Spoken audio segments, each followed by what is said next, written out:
sebelum saya memulai, apakah suara saya sudah terdengar, nggih, teman-teman semuanya, Bapak Ibu semuanya? Sudah Sudah Pak terdengar. Agus. Nggih, Sudah, baik. Pak. Baik, terima kasih.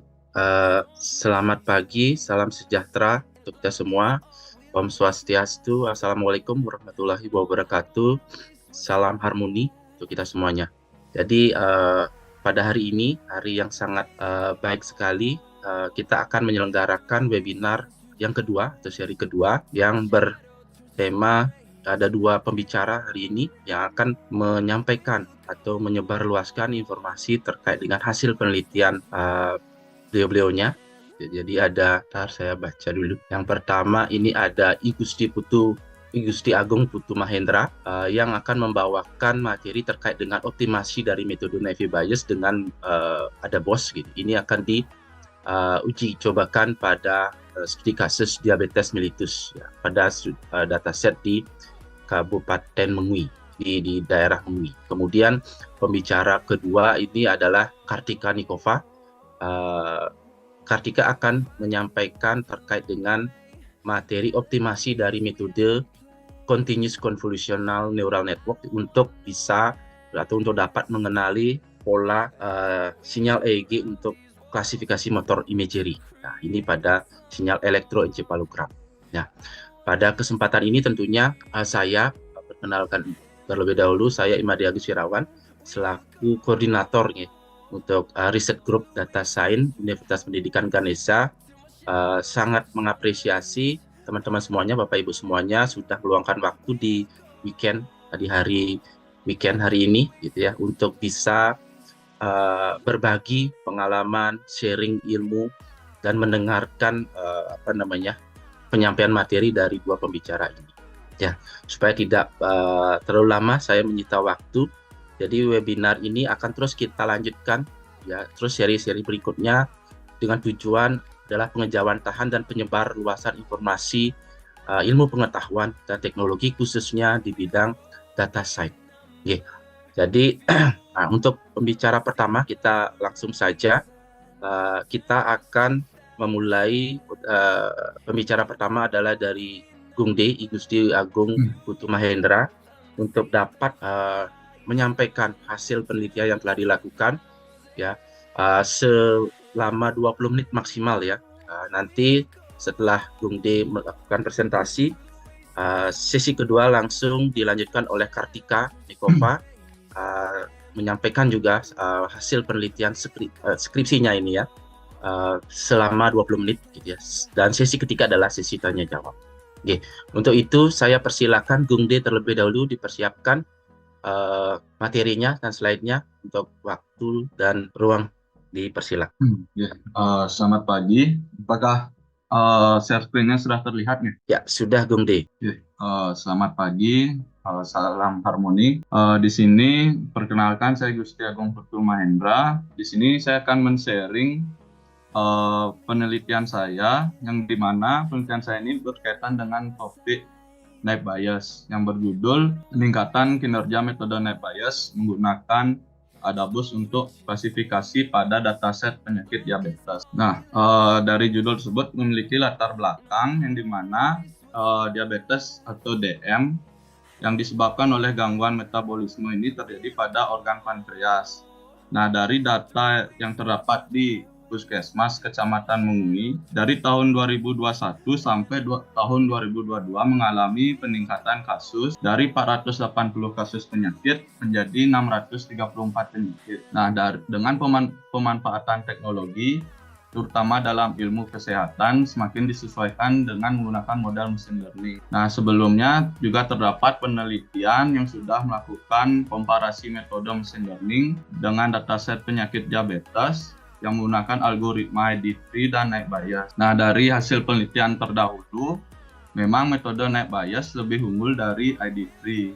Nah, namun Naive Bayes sendiri ini memiliki kelemahan yang dimana sangat sensitif terhadap jumlah fitur, dan Naive Bayes sendiri memiliki asumsi naif yang dimana pada setiap fitur-fitur yang ada dalam dataset itu diasumsikan naif, yang dimana setiap fitur tersebut tidak saling berkaitan atau berdiri sendiri. Nah, kelemahan tersebut dapat mengurangi akurasi dari klasifikasi net bias tersebut. Nah, selanjutnya di sini saya menambahkan metode ADABUS untuk pemilihan fitur untuk memilih fungsi-fungsi klasifikasi yang lemah, kemudian digabungkan menjadi fungsi klasifikasi baru. Nah, makanya diharapkan pada penelitian ini terjadinya peningkatan. Nah, selanjutnya terdapat identifikasi masalah. Meskipun net bias adalah metode machine learning yang sangat populer, namun sensitivitasnya terhadap jumlah fitur ini dapat mempengaruhi akurasi. Nah, batasan masalah yang terdapat pada penelitian saya ini adalah dataset yang digunakan adalah dataset diabetes mellitus yang diambil dari rekam medis pasien Puskesmas Mengui 1, 2, dan 3. Nah, selanjutnya parameter yang digunakan adalah jenis kelamin, umur, konsumsi alkohol, merokok, hasil indeks massa tubuh, siastole, diastole, gula darah puasa, dan gula darah 2 jam. Nah, selanjutnya rumusan masalah berdasarkan penjelasan mengenai latar belakang penelitian, maka diketahui rumusan masalahnya itu adalah apakah terjadi peningkatan akurasi dengan mengintegrasikan metode ADABUS, dan selanjutnya faktor-faktor apa yang mempengaruhi kontribusi pada peningkatan akurasi tersebut. Nah, dari rumusan tersebut diharapkan memiliki tujuannya itu adalah meningkatkan akurasi dari metode klasifikasi net bias-nya dengan menerapkan metode ADABUS, dan kita mengetahui faktor-faktor apa yang mungkin mempengaruhi kontribusi dari peningkatan akurasinya. Nah, selanjutnya dari manfaat teoritisnya, penelitian ini dapat diharapkan mampu meningkatkan pemahaman peneliti dengan memberikan kontribusi ide bagi pembaca dalam studi tentang metode net bias. Yang kedua adalah manfaat praktiknya, yaitu adalah harapannya studi ini dapat dijadikan sebagai sumber data untuk memprediksi diabetes mellitus. Nah, selanjutnya di sini terdapat 5 referensi, yang dimana di setiap referensi ini adalah komparasi dari metode net bias dengan metode lainnya untuk mengklasifikasikan dataset penyakit. Nah, dari kelima referensi ini memang metode net bias ini bisa melakukan klasifikasi, namun hasilnya itu masih kurang. Nah, makanya di sini penambahan metode ADABUS ini diharapkan mampu meningkatkan akurasi dari klasifikasi. Nah, selanjutnya di metode penelitian di sini gambar yang di sebelah kiri ini adalah gambar alur penelitian dengan menggunakan modeling net bias, yang dimana metode net bias melakukan klasifikasi dengan keyfold 5 dan 10, dan di gambar sebelah kanan ini adalah bagan model alur penelitian menggunakan net bias dengan ADABUS, yang dimana terdapat penambahan, yaitu dimana ADABUS di sini menggunakan nilai kesalahan dan nilai epsilon, alfa, dan bobot. Nah, selanjutnya pengumpulan data dilakukan pada Rumah Sakit Puskesmas Kecamatan Mengui 1, 2, dan 3. Selanjutnya data yang didapatkan di sini atau parameter yang saya gunakan di sini sudah melakukan wawancara dengan Dr. Imade Ari Yoga Budiano. Nah, dari data rekam medis yang saya dapatkan, saya menggunakan pre-processing, itu adalah label encoding, yaitu mengubah data ke dalam bentuk yang lebih sederhana agar mempermudah proses mining. Nah, contohnya pada atribut umur, saya menggunakan interval, yaitu contoh umur pasien dari 26 sampai 35, saya masukkan ke kategori dewasa awal. Nah, selanjutnya setelah melakukan label encoding, saya menggunakan data seleksi. Nah, pemilihan seleksi data ini berfungsi untuk menggali untuk mendapatkan informasi yang penting untuk dilakukannya klasifikasi. Nah, selanjutnya masuk ke tahap modeling. Nah, di tahap modeling ini saya mengujikan akurasi metode net bias tanpa ADABUS dan metode net bias dengan ADABUS. Nah, metode net bias ini menggunakan sistem kerja, yaitu probabilitas, yaitu kemungkinan atau pendekatan kejadian di masa depan dengan merujuk pada pengalaman masa lalunya. Nah, selanjutnya ADABUS ini sebenarnya adalah teknik ensemble learning. Nah, di ensemble learning ini memiliki 4 metode, yaitu ada voting, staking, boosting, dan bagging. Nah, Adabus ini masuk ke dalam boosting. Nah, di dalam boosting ini juga terdapat Adabus, ada gradient boost, dan XG boost. Nah, kenapa saya memilih Adabus sebagai improvement saya dalam penelitian ini adalah Adabus ini memiliki sifat yang adaptif, yaitu bisa menyesuaikan dengan metode machine learning lainnya.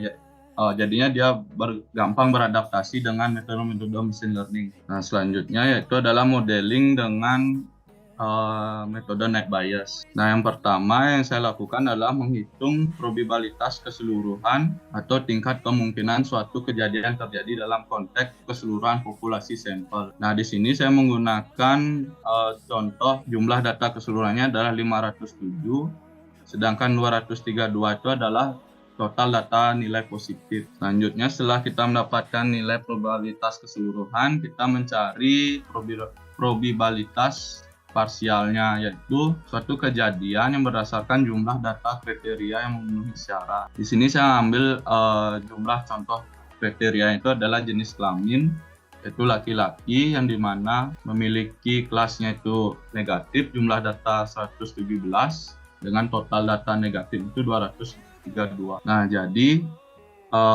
didapatkan nilai probabilitas parsialnya itu 0,48. Nah, selanjutnya yang ketiga adalah menghitung nilai logaritma natural. Nah, di sini logaritma natural ini membantu untuk menghindari masalah numerik yang dapat muncul ketika mengoperasikan banyak nilai probabilitas yang kecil. Selanjutnya adalah menghitung probabilitas akhir. Nah, dapat dilihat pada tabel di atas.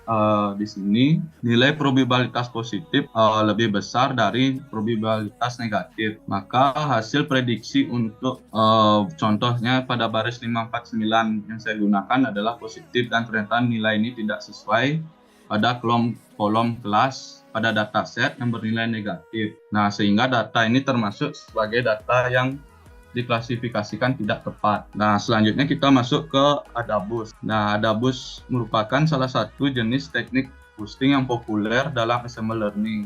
Nah, tujuan utama Adabus ini adalah mengurangi kesalahan dalam proses pembelajaran. Algoritma Adabus dibangun menggunakan persamaan sebagai berikut. Yang pertama, kita harus menghitung jumlah data. Nah, contohnya pada umur. Nah, contoh kriterianya itu adalah dewasa awal. Jumlah positif orang yang terkena diabetes dengan kriteria dewasa awal itu adalah 3, sedangkan jumlah orang yang negatif terkena diabetes pada dewasa awal itu adalah 29. Nah, kita memberikan label -1 karena jumlah negatifnya lebih besar daripada jumlah positifnya. Nah, selanjutnya hitung nilai kesalahan dari masing-masing aturan. Nah, kenapa saya menggunakan nilai batas kesalahannya di 0,3. Nah, karena saya sudah sempat melakukan eksperimen yang dimana 0,3 ini memiliki akurasi yang terbaik. Nah, fungsi dari nilai kesalahan ini adalah mengukur sejauh mana sulit atau mudahnya sampel-sampel ini diklasifikasikan oleh Adabus nantinya. Nah, selanjutnya setelah kita mendapatkan nilai kesalahannya ini, nah kita mencari bobot awal. Bobot awal itu ditentukan dengan 1 dibagi dengan jumlah data kita. Nah, itu nanti jadinya menjadi bobot awal. Selanjutnya mencari nilai epsilon. Nah, jika terdapat data yang memenuhi aturan, maka kemudian bandingkan nilai dengan pada kolom status. Jika kedua nilai pada kolom status tersebut tidak cocok, maka tambahkan nilai bobot pada data tersebut. Nah, jika kedua nilai cocok, biarkan nilai epsilonnya itu adalah 0. Nah, fungsi dari nilai epsilon ini adalah ukuran akurasi dari model Adabus pada iterasi tertentu. Semakin kecil nilai epsilon, semakin besar nilai alfa, yang berarti pengklasifikasian pada iterasi tersebut memiliki kontribusi yang lebih besar dalam mengoreksi kesalahan. Nah, selanjutnya setelah kita mendapatkan nilai epsilon, kita lakukan perhitungan nilai alfa. Nah, alfa sendiri ini memiliki fungsi untuk memberikan suara lebih besar kepada pengklasifikasian yang memiliki kinerja yang lebih baik. Nah, selanjutnya untuk bobot sendiri adalah berfungsi untuk memiliki sejauh mana suatu kriteria atau variabel ini dinyatakan penting. Nah, kita lihat dari bobot yang diberikan. Nah, setelah itu kita lakukan normalisasi nilai bobot agar berjumlah satu. Nah, jadi maksudnya itu adalah semua bobot kita tambahkan dan harus berjumlah satu. Nah, selanjutnya melakukan evaluasi. Nah, pada tahap evaluasi di sini saya menggunakan Confuse Metric untuk mengetahui akurasi, recall, precision, dan advanced score dengan menggunakan cross validation dengan nilai K-nya itu adalah 5 dan nah, kenapa menggunakan 5 dan 10 di sini? Yang pertama, pemilihan keyword 5 bertujuan untuk mengurangi bias pada dataset. Nah, sedangkan menggunakan keyword 10 karena pemilihan modal terbaik karena cenderung memberikan estimasi akurasi yang lebih tidak bias. Nah, dalam keyword 5 nanti terdapat dibagi menjadi 5 kumpulan data yang berisi dalam satu fold itu tergantung dengan jumlah dataset kita. Dan juga di sini saya menggunakan sampel dataset yang berbeda, yang dimana saya uji yang pertama itu dengan 445 data, kemudian 668 data, dan yang terakhir adalah 890 data. Nah, selanjutnya di hasil uji di sini pada 445 data dilihat akurasi net bias dan net bias plus adabus di sini memang terjadi peningkatan. Nah, namun masalah lain ini timbul. Precision dan recall di sini masih kecil. Nah, hal ini diakibatkan karena jumlah data yang saya gunakan di sini tergolong sedikit. Nah, selanjutnya di sini saya improve data dengan 668 data. Nah, dari sini akurasi net bias dan adabus masih lebih unggul dari akurasi net bias. Namun precision dan recall-nya masih tergolong rendah. Selanjutnya saya menambahkan menjadi 890 data. Di 890 data ini terjadi peningkatan secara merata dari akurasi, precision, recall, dan advanced score-nya. Nah, dari segi nilai precision dan recall, di jumlah data 445 dan 668 data, kita mendapatkan nilai yang rendah ini dikarenakan net bias mengasumsikan identifikasi kondisi kondisional antar fitur. Nah, sedangkan fitur-fitur dalam dataset ini sebenarnya berkolerasi atau saling terkait. Nah, asumsi ini dapat menyebabkan penurunan precision atau recall. Nah, selanjutnya di 860 data, F1 score net bias dan plus adabus lebih tinggi dari F1 score net bias. Nah, F1 score ini menunjukkan nilai yang dimana terjadinya keseimbangan antara precision dan recall. Nah, di sini saya akan menjelaskan kenapa saya menggunakan nilai kesalahannya itu adalah 0,3. Nah, dari eksperimen yang saya sudah lakukan, jika kita menggunakan 0,5, jumlah fitur yang akan dimasukkan ke net bias plus adabus ini terdapat 11 atau tidak ada pengurangan fitur. Nah, didapatkan hasil 78,76% di keyword 5, sedangkan di keyword 10 ini 75. Selanjutnya, saya menggunakan nilai batas kesalahan itu adalah 0,4. Didapatkan jumlah fiturnya itu adalah 6. Nah, terjadi improvement akurasi menjadi 80 dan 83. Nah, selanjutnya saya gunakan 0,3. Nah, di sini saya mendapatkan jumlah fitur 5, yaitu terjadinya peningkatan menjadi 83,6 dan 87. Nah, kenapa saya tidak menggunakan lebih kecil lagi? Karena nanti takutnya fitur-fitur yang memang penting itu akan tidak digunakan. Nah, jadinya untuk mengurangi kesalahan gitu. Jadinya saya tidak menggunakan di atas 0,3 lagi. Jadinya saya menetapkan 0,3 adalah akurasi yang terbaik. Nah, sekarang saya uji dari waktu komputasi.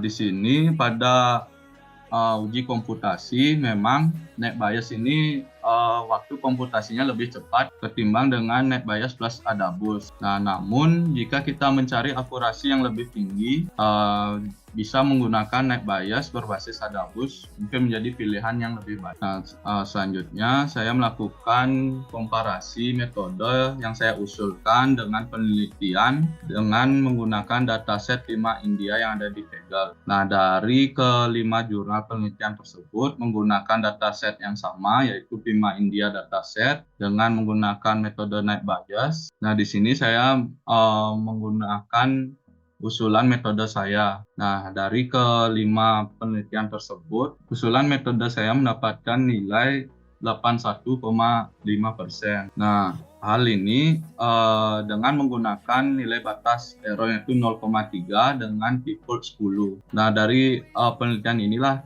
kita bisa mengetahui juga usulan metode kita ini bisa tidak menggunakan dataset yang lain. Nah, sebelumnya saya menggunakan dataset Puskesmas, sekarang saya menggunakan dataset Pima India yang ada di Kaggle. Selanjutnya pada kesimpulan, perbandingan algoritma NetBIOS dan NetBIOS berbasis Adabus dengan menerapkan operator cross validation dengan nilai default 5 dan 10 dari evaluasi dengan jumlah data 890 data.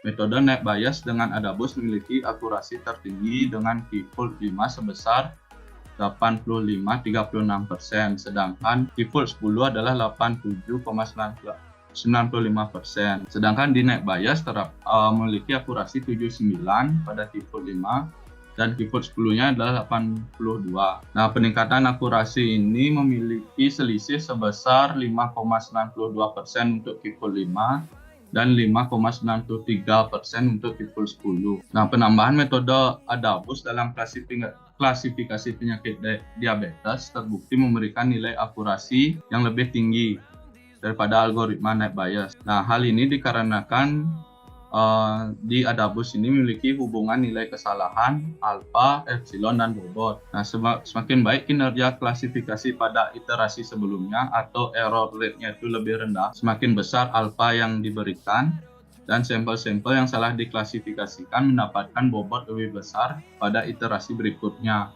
Nah, sehingga dapat meningkatkan kemampuan NetBIOS dalam mengklasifikasi. Nah, selanjutnya saran dari penelitian saya adalah pertama adalah dari segi waktu komputasi. Metode NetBIOS menghasilkan waktu yang lebih cepat daripada metode NetBIOS dengan Adabus, sehingga dapat melakukan perbandingan lebih lanjut dengan metode machine learning lainnya. Selanjutnya, hasil eksperimen dilakukan dengan menggabungkan metode NetBIOS dengan metode Adabus, terdapat peningkatan akurasi sekitar 5%. Nah, untuk penelitian selanjutnya dapat menggunakan metode machine learning lainnya seperti random forest, ID3, C45, atau menggunakan metode deep learning seperti DNN, ANN, CNN, atau RNN. Nah, diharapkan penelitian selanjutnya dapat memberikan peningkatan akurasi yang lebih baik dan waktu komputasi yang lebih cepat. Terima kasih atas waktunya. Mohon maaf apabila ada kesalahan kata. Saya kembalikan ke Bapak Agus. Terima kasih. Baik, terima kasih Gung Des atas penyajian hasil eksperimen atau penelitian yang dilakukan. Sedikit informasi, Gung Des adalah alumni mahasiswa pasca sarjana ilmu komputer Universitas Pendidikan Ganesha yang telah menuntaskan studinya bulan berapa ya Gung Des? Bulan Februari kemarin, dan hasil penelitian ini sudah diterima di Jurnal International Journal of Advances in Applied Science atau IJAS. Nah, mudah-mudahan nanti ini bisa dikembangkan. Tentunya hasil penelitian ini masih jauh dari kata-kata sempurna ya, karena riset itu akan selalu berkembang dan continue, selalu tidak ada ujungnya ya. Jadi akan terus ada improvement atau future work berikutnya. Oke, terima kasih Gung Des untuk penyebaran informasinya. Untuk selanjutnya akan dilanjutkan oleh Kartika Nikova. Sudah siap, Tika? Sudah, Pak. Ya, siap. Nah, sudah persiapan. Kartika ini adalah mahasiswa S1 Sistem Informasi. Ini adalah mahasiswa yang kami bimbing ya, ini adalah bagian dari penelitian payung kami bersama Pak Wiguna. Jadi terkait dengan motor imagery, dengan pengenalan motor imagery melalui sinyal elektroencephalogram. Nah, di sini Kartika akan mencoba mengoptimasi metode CNN atau continuous CNN untuk mendapatkan arsitektur yang terbaik ya. Untuk waktu dan ruang dipersilakan Kartika untuk menyajikan hasil. Baik, terima kasih Pak Agus atas kesempatannya. Jadi selamat pagi Bapak Ibu dosen serta kakak-kakak mahasiswa pasca sarjana. Di sini saya akan mempresentasikan jadi hasil skripsi saya. Penelitian ini sekaligus juga merupakan skripsi saya yang saya selesaikan kemarin, di mana saya dibimbing langsung oleh Pak Agus Wirawan serta Pak Mahendra Wiguna dengan judul Optimasi Metode Continuous Convolutional Neural Network untuk pengenalan pola motor imagery pada sinyal elektroencephalogram. Nah, jadi penelitian ini bermula dari penemuan exoskeleton sebagai perangkat elektronik yang didesain menyerupai alat gerak manusia beserta fungsinya. Jadi seperti pada gambar di samping, seseorang bisa menggerakkan tangannya melalui exoskeleton. Nah, penelitian selanjutnya menemukan bahwa otak manusia itu dapat melakukan komunikasi dengan perangkat luar, termasuk exoskeleton melalui yang namanya Brain Computer Interface atau BCI. Jadi idenya adalah otak manusia bisa menggerakkan perangkat elektronik bernama exoskeleton untuk menggerakkan bagian tubuhnya. Nah, jadi BCI itu bekerja dengan cara menerjemahkan dan mengklasifikasikan sinyal otak. Nah, salah satu pendekatan yang dapat digunakan untuk melihat aktivitas otak adalah elektroencephalogram seperti pada gambar di samping. Jadi melalui elektrode-elektrode kecil, sinyal otak didapatkan melalui EEG, dan sinyal EEG ini menyimpan yang namanya informasi motorik yang menggambarkan perintah motorik otak ketika seseorang menggerakkan tubuhnya. Dan ternyata informasi ini tetap ada saat kondisi lumpuh. Jadi dua fakta ini digunakan sebagai dasar penelitian yang mana bisa membantu teman-teman kita yang lumpuh untuk menggerakkan bagian tubuhnya. Nah, kemudian penelitian sebelumnya menemukan bahwa CNN itu menunjukkan hasil akurasi yang tinggi pada klasifikasi sinyal EEG. Tetapi permasalahannya di sini adalah perbedaan karakteristik antar individu menyebabkan klasifikasi sinyal EEG itu dilakukan secara terpisah pada masing-masing partisipan. Artinya, dari 23 partisipan, klasifikasi sinyal EEG itu harus dilakukan pada masing-masing partisipan. Jadi tidak bisa dilakukan secara kolektif. Nah, hal ini menyebabkan ada aspek penting selain akurasi yang harus diperhitungkan, yaitu sumber daya komputasinya. Jadi agar semakin efisien di prosesnya. Jadi selanjutnya, penelitian ini memiliki kontribusi berupa akan mengkaji arsitektur continuous CNN berdasarkan dua hal, yakni kinerja klasifikasinya dan yang kedua sumber daya komputasi. Nah, hal ini akan dicapai melalui variasi yang dilakukan pada jumlah lapisan CNN serta ukuran kernel length. Nah, jadi rumusan masalah yang ditetapkan adalah bagaimana implementasi metode klasifikasi continuous CNN pada kasus motor imagery berbasis sinyal EEG ditinjau dari kinerja arsitektur serta sumber daya komputasinya. Nah, ini ada beberapa tahapan yang dilakukan dalam penelitian. Jadi ada dataset, kemudian di pre-process, masuk ke fitur extraction, representation, kemudian ada baseline reduction. Klasifikasi itu sendiri menggunakan CNN, kemudian ada perhitungan akurasi serta evaluasi. Nah, jadi dataset itu diambil dari penelitian punya Pak Agus Wirawan pada tahun 2024. Jadi ada 23 partisipan yang mengikuti eksperimen, di mana satu eksperimen itu berlangsung selama 600 detik atau 10 menit, dan mereka melakukan 6 gerakan. Jadi pada saat eksperimen mereka diminta untuk mengangkat tangan kirinya, menurunkan tangan kiri, mengangkat tangan kanan, menurunkan tangan kanan, berdiri, serta duduk. Jadi mereka diminta melakukan kegiatan itu berulang-ulang selama 10 menit. Nah, kemudian ada proses segmentasi. Jadi proses segmentasi ini bertujuan untuk memisahkan sinyal baseline dan sinyal trial. Nah, sinyal baseline itu adalah sinyal di mana mereka tidak melakukan apa-apa, sementara sinyal trial ada sinyal yang mereka diberikan stimulus untuk melakukan 6 gerakan tadi. Jadi, ini bentuk kepala manusia, mereka akan dipasangkan elektrode pada yang hijau-hijau ini, itu ada AF4, kemudian masing-masing elektrode akan menghasilkan sinyal seperti ini. Jadi ini akan dibagi sinyal baseline, kemudian sinyal trial. Selanjutnya ada namanya proses dekomposisi, jadi proses ini mengekstraksi sinyal ke dalam 4 frekuensi. Jadi otak kita itu dibagi dalam 4 frekuensi, ada gamma, beta, alfa, serta theta. Jadi kalau theta itu gelombang otak ketika kita rileks, sementara gamma itu ketika kita beraktivitas dengan cukup intens seperti berpikir, belajar seperti itu.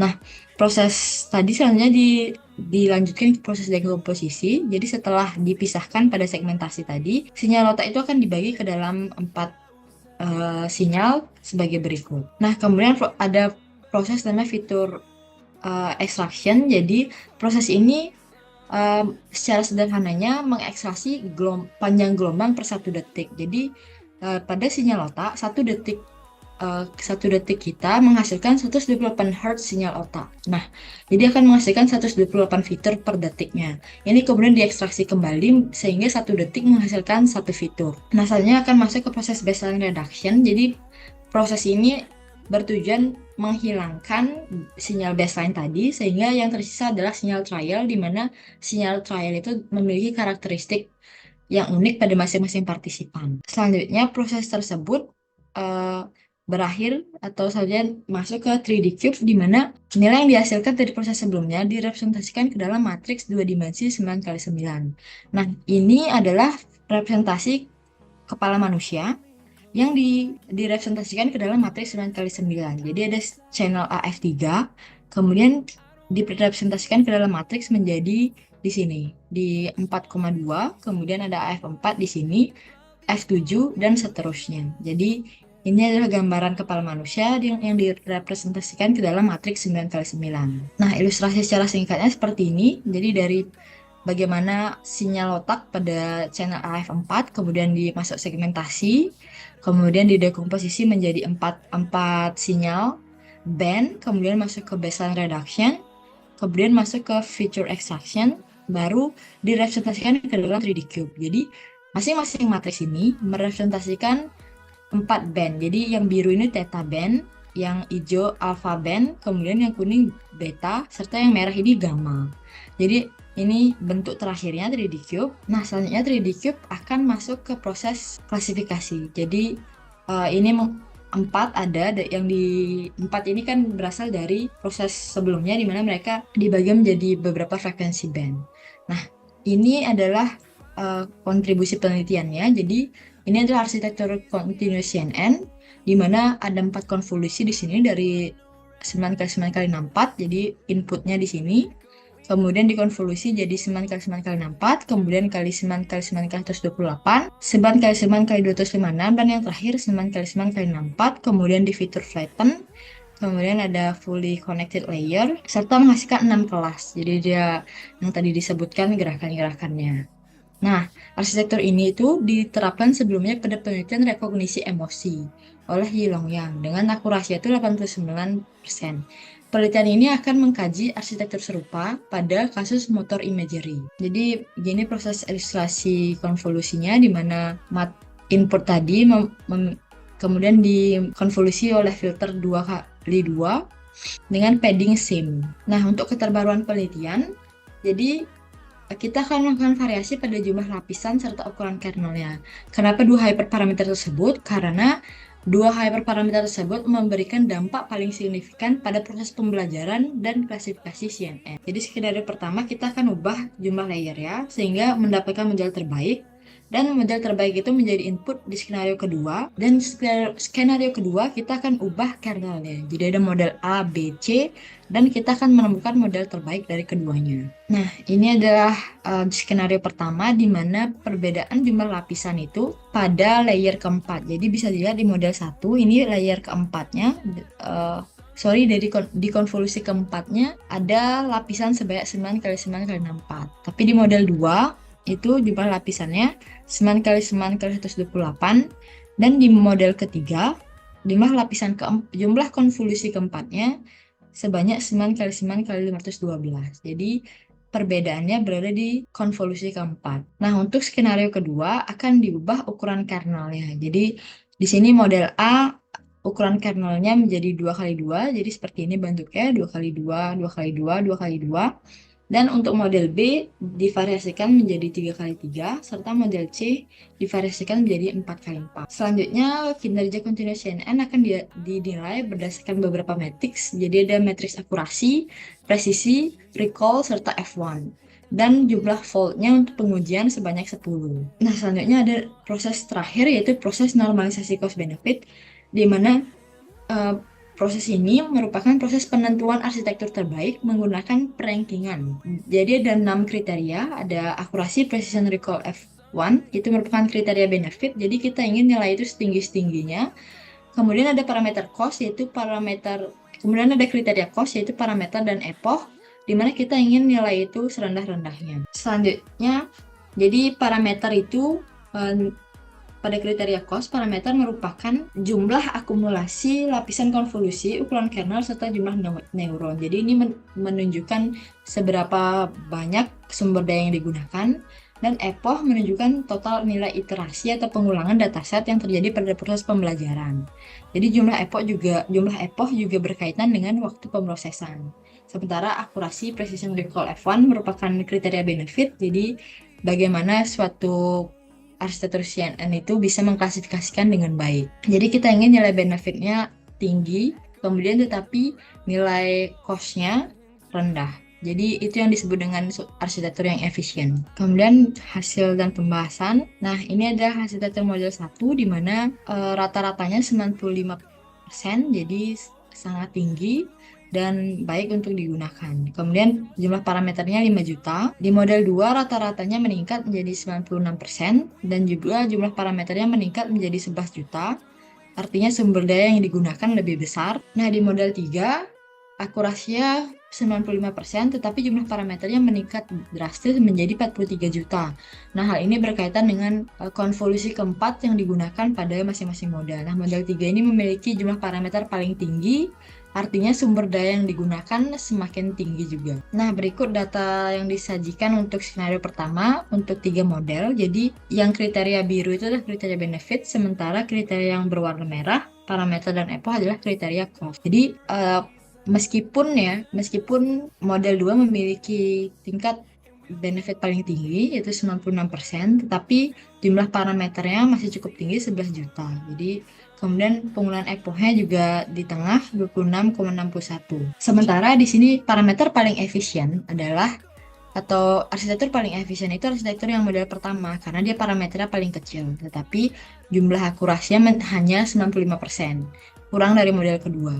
Dan di sini model ketiga akurasinya 95%, tetapi parameternya sangat tinggi, 43 juta, sehingga secara kasat mata ini arsitektur yang kurang efisien. Jika dinormalisasi, model 1 memiliki jumlah total agregasi paling tinggi, yaitu 5,7.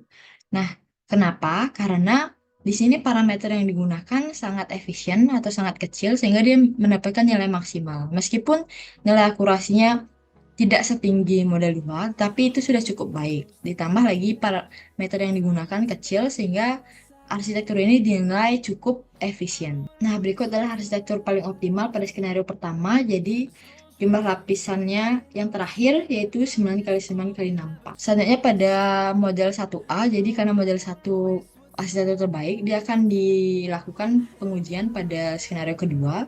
Terus arsitektur model 1A menghasilkan akurasi 96% dengan jumlah parameter 5.400. Kemudian model 1B rata-ratanya meningkat menjadi 96%, jumlah parameternya 5.700. Serta arsitektur model 1C rata-ratanya 95,92% dengan jumlah parameternya 5.900. Nah, inilah data yang digabungkan. Jadi model 1A memiliki tingkat akurasi precision recall F1 paling tinggi serta parameter paling kecil.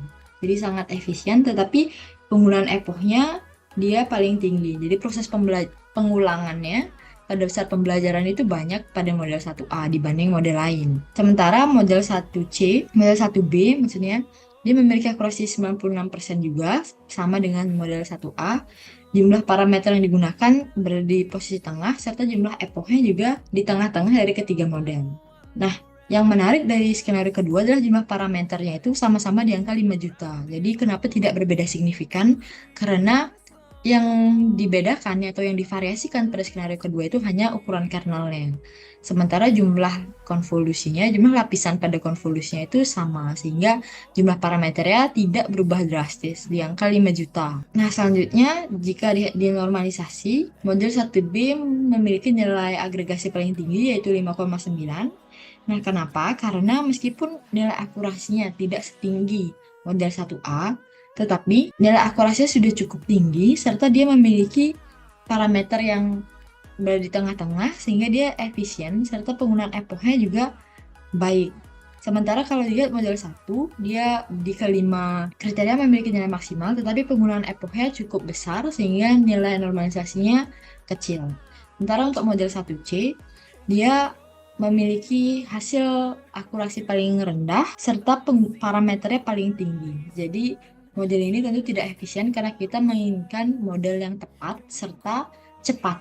Nah, cepat ini diambil dari kriteria parameter dan epoch. Sehingga model 1B merupakan arsitektur paling optimal dalam melakukan klasifikasi sinyal EEG dengan sumber daya yang efisien. Nah, ini adalah arsitektur paling optimal, jadi ukuran kernelnya 3x3. Jadi kesimpulannya, penelitian ini berhasil mengimplementasikan metode continuous CNN pada motor imagery untuk 6 kelas. Kemudian penelitian ini menghasilkan arsitektur paling optimal dengan tingkat akurasi, precision recall, serta F1 itu rata-ratanya 96% dengan parameternya 5.700.000 dan penggunaan epoch sebesar 30,57. Kemudian hasil penelitian ini juga sudah disubmit pada jurnal Commit, jadi jurnalnya berubah tapi belum ada review balik. Nah, adapun sarannya, jadi pertimbangan kembali penentuan kriteria serta nilai bobot. Jadi pada penelitian ini nilai bobotnya 1 sehingga semua kriteria dianggap sama rata. Tetapi mungkin di penelitian selanjutnya bisa divariasikan sehingga dapat dihasilkan arsitektur yang lebih efisien dan efektif. Nah, penelitian ini juga belum mempertimbangkan hilangnya informasi spasial. Jadi informasi spasial itu adalah informasi letak antar channel EEG. Nah, penelitian selanjutnya diharapkan dapat mengkaji dengan metode capsule network atau CapsNet. Baik, sekian yang dapat saya sampaikan terkait penelitian saya. Apabila ada kesalahan ataupun hal-hal yang kurang berkenan, mohon dimaafkan. Saya kembalikan ke Pak Agus. Terima kasih. Baik, terima kasih Kartika atas penyajian hasil penelitiannya dan sudah di on review ya, mungkin untuk artikel ini ya. Oke, selanjutnya sesi berikutnya adalah sesi tanya jawab. Jadi Bapak Ibu dan rekan-rekan semua yang hadir pada webinar ini dapat berdiskusi gitu ya, dan mungkin ada hal-hal yang terlewatkan ingin dipertajam pemahamannya, itu bisa melalui sesi diskusi hari ini, sesi tanya jawab dan diskusi hari ini untuk kedua pembicara dengan memanfaatkan fitur raise hand. Ya, untuk batch pertama saya buka untuk 3 penanya terlebih dahulu. Untuk itu dipersilakan bagi yang ingin bertanya atau ingin berdiskusi gitu, silakan. Oke, ya. Yang pertama sudah ada Teguh, ada lagi yang kedua. Oke, ya, sambil menunggu mungkin waktu dan ruang dipersilakan untuk Teguh untuk ingin menyampaikan pertanyaan atau mungkin diskusi, dipersilakan Teguh. Iya, semua Pak Agus. Informasinya terkait dengan kegiatan ini yang merasa bermanfaat, juga bisa tahu kegiatan-kegiatan riset yang dilakukan oleh teman-teman di kampus. Nah, Niki, Pak Gus, mungkin yang sedikit sih ingin mencoba ya, istilahnya apakah mungkin kita bisa melakukan eksplorasi terkait dengan penggunaan data sintetik terkait dengan ini. Kan tadi sudah diambil datanya, data yang original dari alat tersebut. Nah, apakah memungkinkan itu kalau seandainya di proses improvement itu tidak hanya melakukan ini ya, modifikasi ataupun hyperparameter tuning gitu ya, tapi kita juga mensupport data yang di train tersebut dengan menggunakan ini kalau yang kemarin kebetulan karena datanya berupa tabular, yang pakai C3 untuk bisa menguji sebuah mekanisme data transfer di ini sebenarnya di kebutuhan environment big data itu. Nah, mungkin ini juga nanti bisa dipertimbangkan kalau ada penelitian selanjutnya, itu kita bisa coba dekati dengan menggunakan data sintetik tersebut dengan generative adversarial network itu. Siapa tahu nanti tidak hanya dari sisi kualitas model yang kita dapat, tapi dari sisi kuantitas data juga kita bisa menyumbangkan mungkin berbagai potensi-potensi peningkatan akurasinya itu, Pak Agus. Ya, itu mungkin sedikit Pak Agus terkait dengan ini, mungkin siapa tahu nanti kita bisa mencoba pendekatan tersebut gitu ya, Pak Agus. Oke, terima kasih Teguh. Teguh adalah mohon izin, itu adalah salah satu alumni mahasiswa S2 yang sekarang sudah bekerja di salah satu perusahaan IT, yang mudah-mudahan nanti ini bisa membuka peluang kita antara riset group dengan instansi dari Teguh ya, sehingga bisa kita berkolaborasi ya, penelitian kolaborasi ya Teguh. Yeah, Nah, tadi mungkin sudah diberikan sebuah peluang dari Teguh, yaitu penyediaan datanya kita coba analisa, kita kaji gitu, karena memang riset group kita sangat relate dengan itu, yaitu terkait dengan data data science ya. Jadi mengolah dan mengolah data, menganalisa data. Ya mungkin nanti ya untuk riset berikutnya kami coba akan membuka peluang itu, Teguh nggih. Karena dua pembicara ini sudah melakukan 2 hypertuning, tapi dengan studi kasus data yang masih yang sudah disediakan. Mungkin nanti kita coba perluas lagi dengan data-data yang lebih komprehensif tentunya itu. Terima kasih Teguh sudah memberikan opportunity untuk riset berikutnya. Sesungguhnya Pak Agus. Mungkin dari terkait dengan pembicara tadi, ada hal-hal yang ingin disampaikan Teguh dari Gung De maupun Kartika. Jadi Gung De ini lebih ke arah machine learning, jadi ke naive bias-nya. Dia mencoba, sebenarnya fokusnya itu adalah melakukan seleksi fitur, gitu ya. Jadi karena naive bias itu kan sangat sensitif dengan dependensi fitur ya. Jadi bagaimana caranya menentukan fitur yang terbaik untuk studi kasus itu dan untuk metode tersebut. Ya. Nah, untuk studi kasus yang digunakan itu memang cukup menggunakan 5 fitur gitu ya. Nah, siapa tahu dengan berubahnya dataset, maka ini akan bisa menyesuaikan lagi fiturnya, kan begitu ya. Nah, karena kan beda data akan tentunya beda fitur yang digunakan. Nah, itu dari sisi seleksi fitur. Nah, kemudian untuk Kartika ini lebih ke tahap arsitektur metodenya. Kebetulan Kartika ini lebih orientasinya ke deep learning, deep neural network, yaitu dengan CNN, dengan menambahkan pendekatan continuous sebenarnya. Nah, ini untuk studi kasus yang berkaitan dengan data sinyal, khususnya data sinyal EEG. Nah, mudah-mudahan nanti ada banyak peluang-peluang yang bisa kita jajaki, ya, peluang-peluang yang terbuka untuk kita jajak. Ada Teguh yang ingin disampaikan lagi untuk hal yang lain? Jadi yang cukup penasaran sebenarnya Pak Agus, kalau dari EEG ini kan ada banyak parameter mungkin yang akan di generate dari alat nih ke. Nah, apakah ada nih ke mungkin peluang kita bisa mengecek kira-kira dari fitur tersebut komponen apa yang memang memberikan dampak yang paling potensial untuk diakurasi, atau ya mungkin kalau tiang dulu itu sih belajar tentang dengan PCA nih kalau tiang ini kan, tapi nggak tahu apakah dia akan cukup kompatibel dengan hasil dari generate-nya alat tersebut. Nah, tiang belum tahu apakah mungkin pernah itu ya Pak Agus ya untuk mungkin diseleksi kira-kira apakah komponen fitur tersebut memang benar-benar semua berdampak, atau mungkin hanya ada beberapa komponen yang tidak terlalu berdampak sehingga nanti kan akan cukup bisa mengoptimasi waktu kita atau mengurangi mungkin komputasi kita untuk bisa menerapkan model tertentu dalam pre-train model apapun yang kita ingin coba. Nah, itu yang nggak tahu juga apakah itu bisa jadi peluang juga nanti kita cek penggunaan PCA nih untuk bisa mengecek fitur-fiturnya nih apakah berdampak, atau apakah semua bisa berdampak, apa ada sesuatu yang bisa kita reduksi dari fitur tersebut gitu.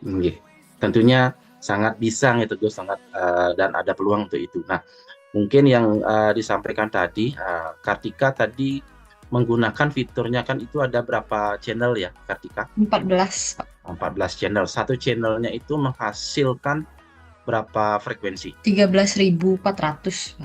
Bukan, satu channel itu menghasilkan berapa frekuensi band? Frekuensi band 4. Jadi 4. Berarti sekitar kalau dihitung berarti ada 56 fitur yang kita gunakan kan gitu ya. Jadi 14 channel, satu channelnya ada 4 frekuensi band, yaitu theta, alpha, beta, gamma.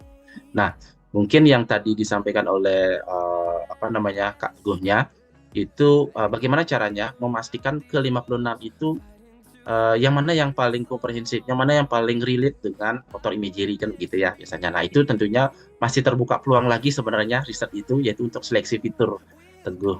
Nah, jadi kalau dilihat dari wilayah otak itu yang berkaitan dengan motorik itu sebenarnya adalah di temporal dan frontal sebenarnya. Tetapi kita coba menggunakan keseluruhan channel tersebut dan keseluruhan band tersebut gitu. Dengan harapan kita defaultkan dulu. Ya. Jadi mungkin nanti peluang berikutnya adalah melakukan seleksi fitur. Nah, salah satu seleksi fiturnya ya tadi sebutkan Teguh memang benar ada PCA, Principal Component Analysis, ada ICA dan lain-lainnya Teguh. Oke. Termasuk dengan metode-metode statistik lainnya yang bisa kita seleksi. Ya, jadi arahnya bisa mirip dengan yang disampaikan oleh Gung D tadi di seleksi fitur. Gitu. Kalau itu mungkin Teguh ya, mudah-mudahan ini karena seperti tadi yang sampaikan tadi itu riset ini sangat continue ya, terus tidak ada ujungnya sebenarnya, akan terus berlanjut. Semua riset pasti ada future-nya gitu.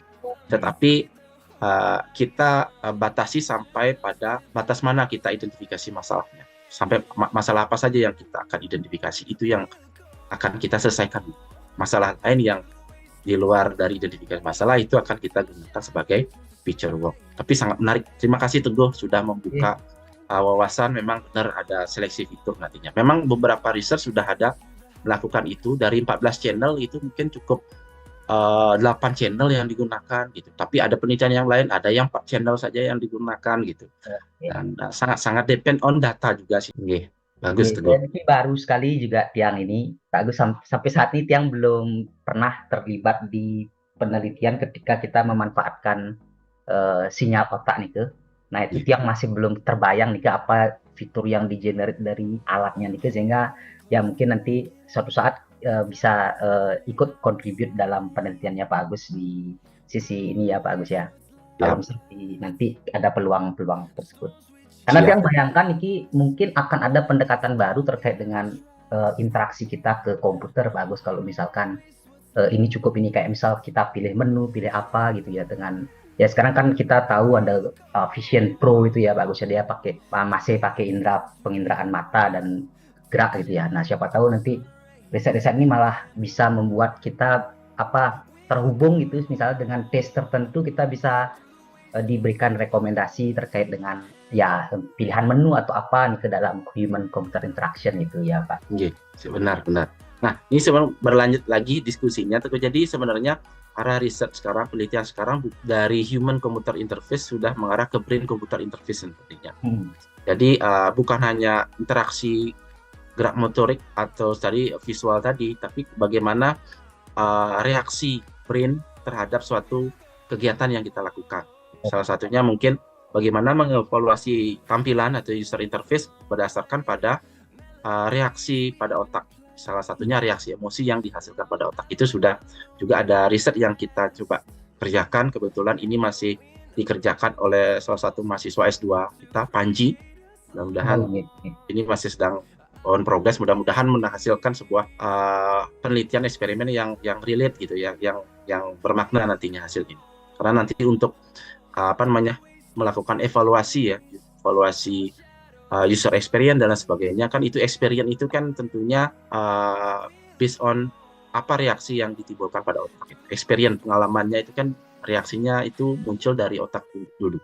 Nah itu kita coba kenali polanya. Sebenarnya banyak yang bisa kita relate-kan untuk itu. Semoga nanti bisa Teguh, terima kasih. Nanti kita libatkan Teguh, kalau ada kesempatan nanti kita coba hubungi Teguh nih untuk bisa ikut bergabung dan berkecimpung di penelitian ini Teguh. Terima kasih. Terima kasih. Mungkin ada dari penanya lain, dari peserta lain ingin berdiskusi terkait dengan arsitektur metode machine learning-nya. Di sini dipersilakan, baik dari machine learning maupun deep learning, karena ada 2 bicara di sini.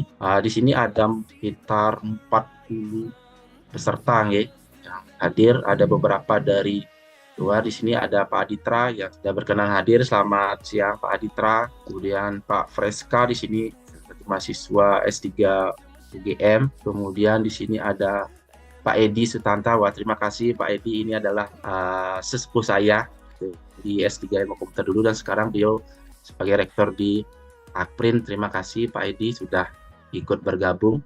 Terima kasih Pak. Ya, terima kasih Pak Edi. meluangkan waktunya yang di tengah-tengah banyak kesibukannya ya Pak Edi. Ya, semoga kedepannya bisa kita lakukan kolaborasi riset Pak Edi dengan instansi Akprin Siap, University. siap. Nggih, matur nuwun sangat Pak Edi. Izin boleh berkomentar sedikit? Nggih, Iya, dipersilakan Pak Edi. Nggih. oke. Pertama terima kasih atas invitasinya hari ini Sabtu Iya. pagi dapat ilmu baru. Nggih. Mungkin yang itu mahasiswa S3 UGM mungkin kayaknya sama deh, adik kelasnya Pak Agus deh kayaknya. Nggih, Kayaknya. Pak Freska. Nggih, Pak Freska ada. Ye, yang pertama terkait dengan paparan yang pertama mungkin gini. Jadi saya kan tidak bergelut di bidang ini, tapi saya menangkapnya begini. Jadi dari rumusan masalah yang disampaikan kan ini intinya bagaimana meningkatkan akurasi kira-kira begitu. Nah, Nggih. beberapa basisnya metode naik bias gitu. Iya. Kemudian dicoba hari ini diuji untuk digabungkan dengan Adabus kan begitu. Nggih, leres Pak.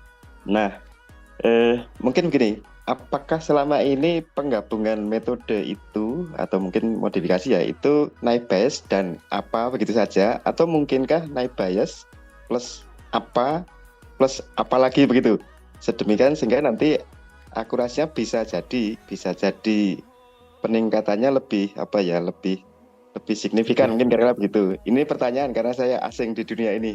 Nggih. Kemudian yang kedua, seingat saya tadi ada pada tahapan mana gitu ada labeling begitu, yang usia sekian sampai sekian maka dimasukkan kriteria dewasa awal seingat saya. Nah, apakah ada pengaruh itu terhadap tingkat akurasi di akhirnya begitu?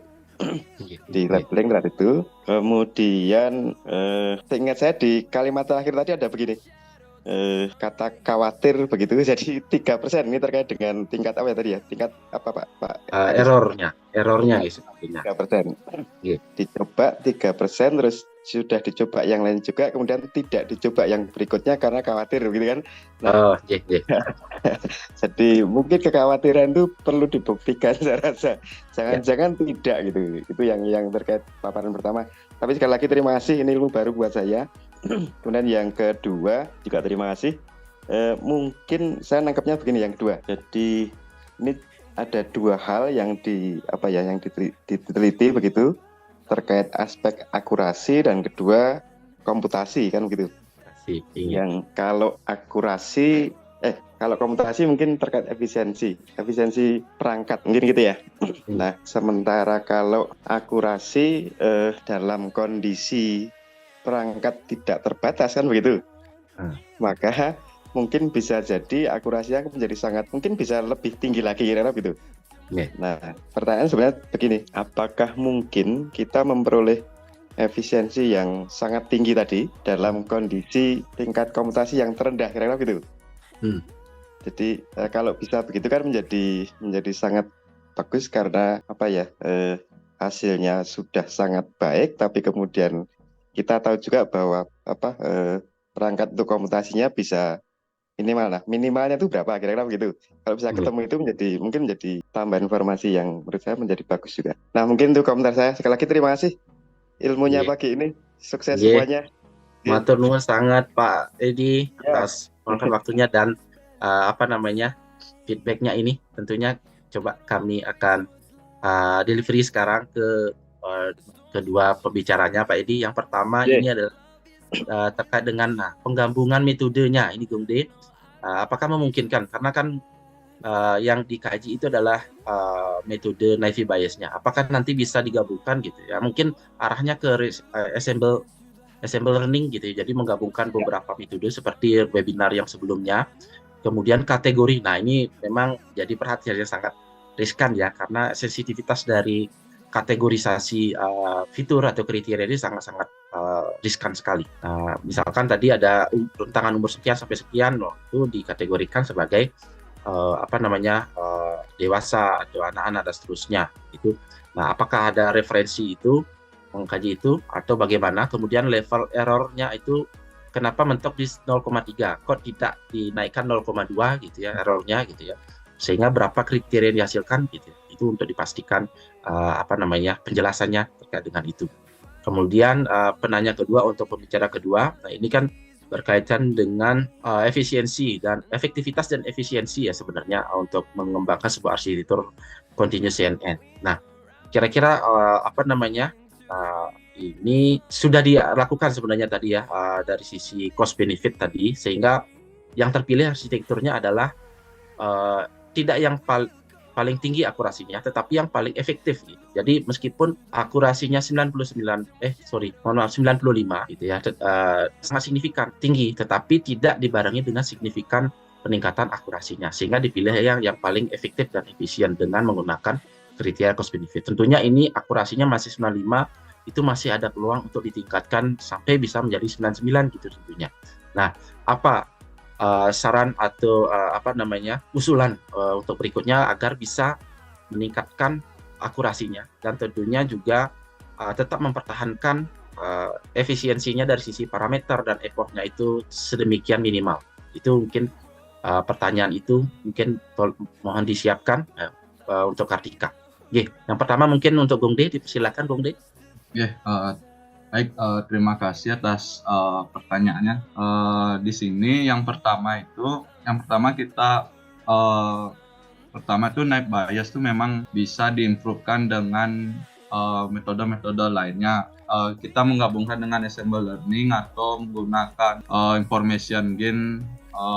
Nah, yang pertama sebenarnya yang kita lihat itu adalah karakteristik dari dataset kita yang akan kita lakukan penelitian. Nah, misalkan dataset yang akan kita uji ini adalah dataset yang tidak seimbang. Nah, kalau kita langsung memasukkan night bias dengan Adabus itu, dia bisa mengklasifikasi, tetapi sebenarnya Adabus ini juga bisa mengalami overfitting. Nah, Adabus ini bisa rentan terhadap overfitting pada dataset yang sangat tidak seimbang. Nah, makanya mungkin misalkan nanti dengan karakteristik data set kita yang tidak imbalance ini kita menambahkan resampling, baru kita menggunakan Adabus dengan night bias. Nah, resamplingnya tadi itu ada berbagai macam seperti smooth, ada scene gitu.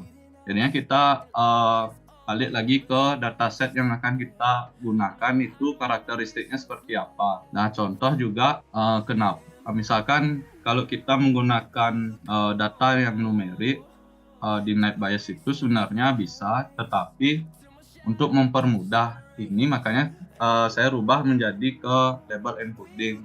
Nah, label encodingnya itu kriteria yang saya dapatkan itu berdasarkan dari wawancara dengan dokter dan buku dari Ikatan Dokter Penyakit Dalam.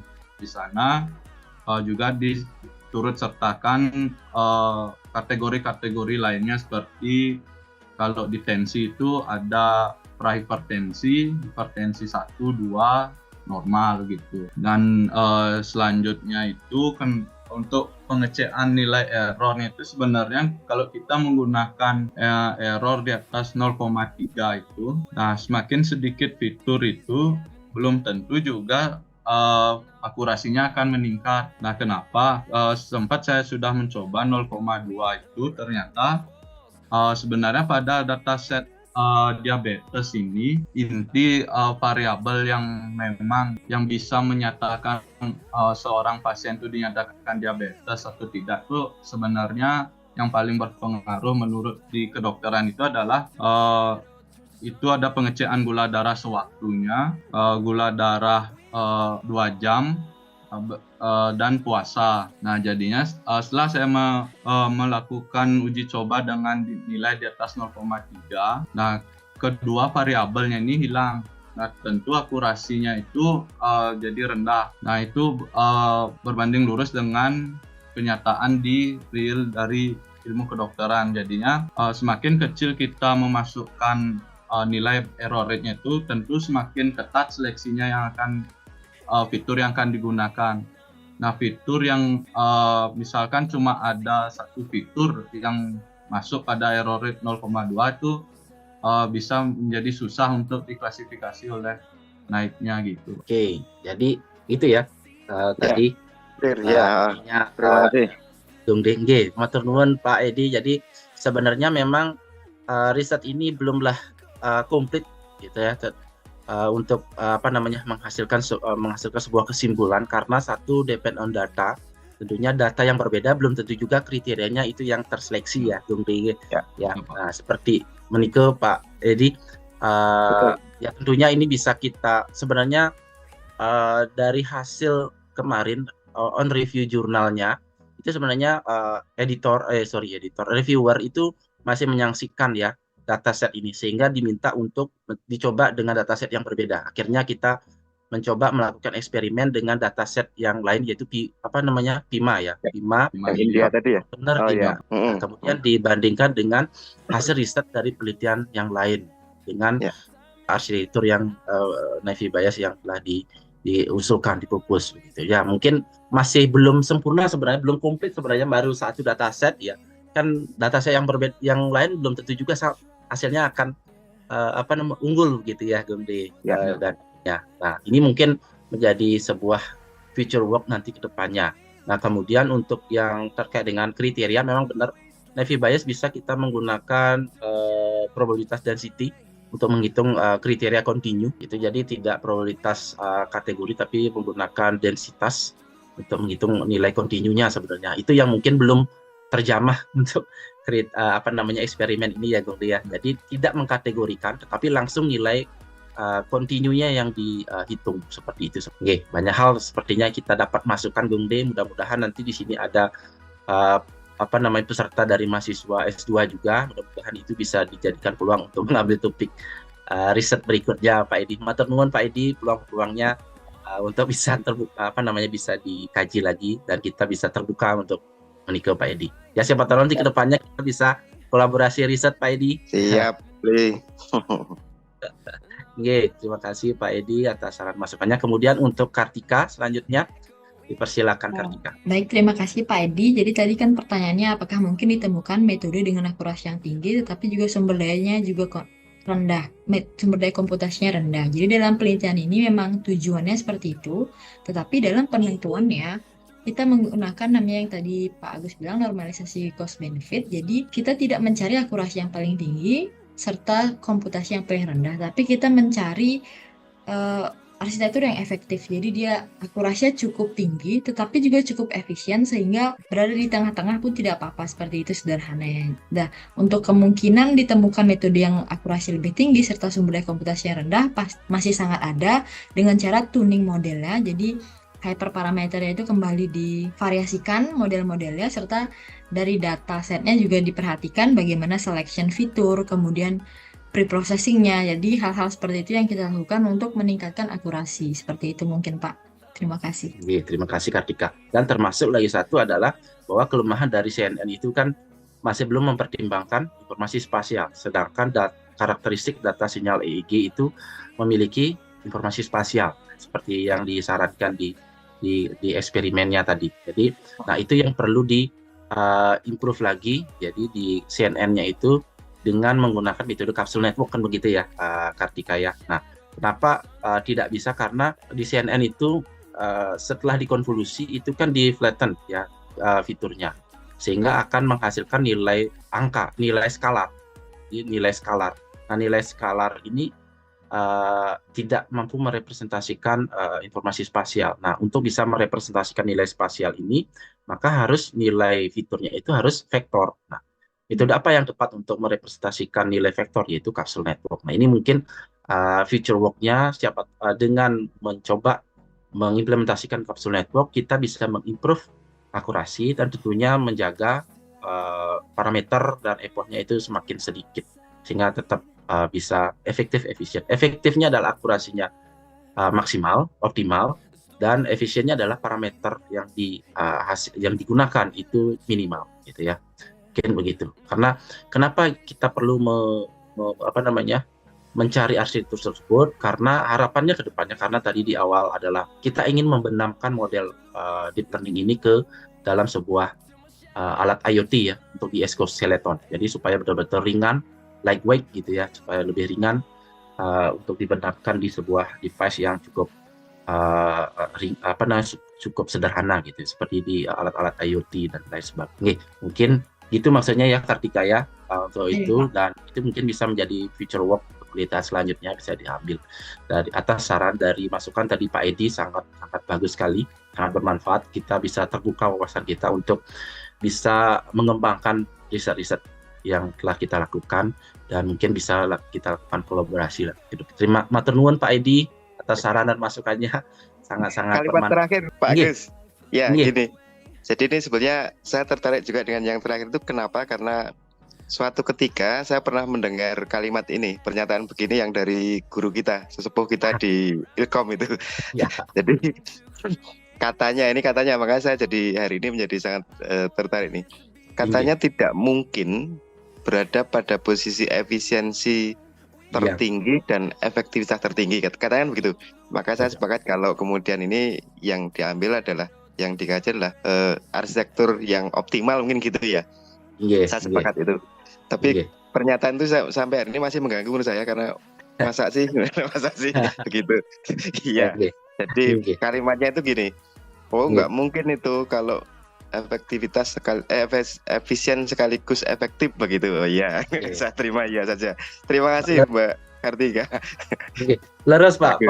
Patut Pak. Benar Pak. Jadi memang tidak bisa kita mencapai global optimal gitu ya. Kita masih ini di lokal optimal. Memang benar yang disampaikan oleh guru kita ya. Satu guru satu ilmu nih Pak.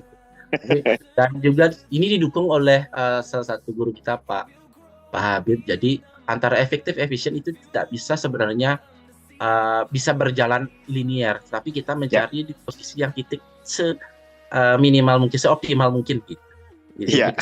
Mungkin tidak efektif efisien tidak bisa linear berjalan bersamaan.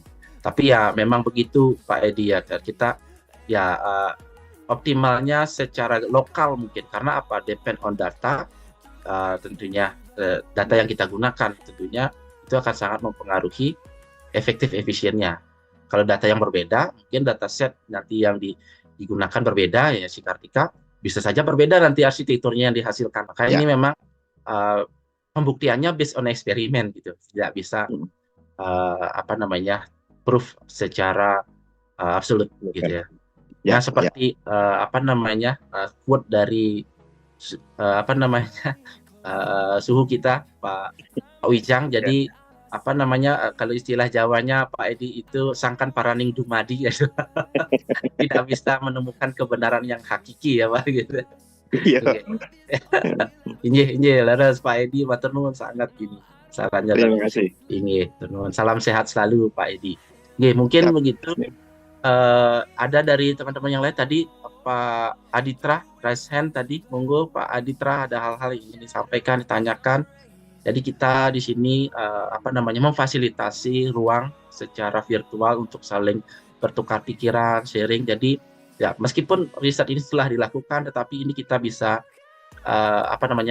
hasil dari diskusi kita gunakan untuk riset berikutnya gitu, untuk menindaklanjuti dari hasil diskusi kita hari ini. Dipersilakan Selamat pagi Pak Agus, suara saya terdengar nggih Pak Agus nggih?